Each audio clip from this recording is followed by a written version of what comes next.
I'm Mike Allen. I'm the director of the Paideia Center.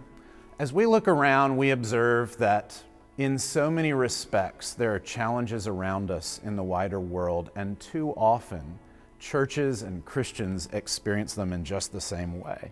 There's a crisis of discipleship. Oftentimes, we approach crises without formation in Christian thought and practice, and so we turn to the talking heads of this world and we assume that they know the best way. Too often also, we haven't been trained up in how to interact wisely, lovingly, critically, and charitably with those around us, and we turn to the methods of politics and culture, the rancor of shouting or of silencing people. The Paideia Center is committed to growing up Christian men and women to be wise and winsome, that they might be better formed by the wisdom of ages past. And so we read classic texts that deal with the big questions. Texts written by folks who were serious and who have been taken seriously by Christians around the globe and through the ages. We read Augustine and Calvin. We consider Gregory the Great and Luther.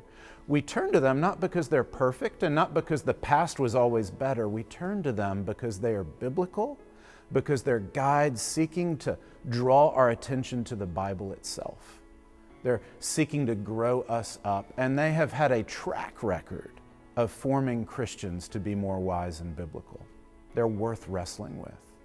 We also gather in reading groups, believing that it's important not simply to download a lot of information or read on one's own, but to cultivate the ability, the competence to converse productively with others. We've read and now we gather, bringing our thoughts and our questions, knowing that we'll see more for having seen together.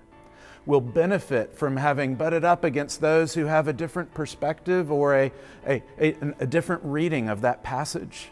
And we'll learn not only to perceive the passage and the principle better, but also we'll have practice at interacting charitably and critically with those around us. The goal here is to cultivate virtue and to foster wisdom. We live in a world that often lacks both, and we want to form churches and Christians who are marked by each of those gifts of the gospel. That's why I'd love for you to join us in one of our Paideia Center reading groups in this or future terms.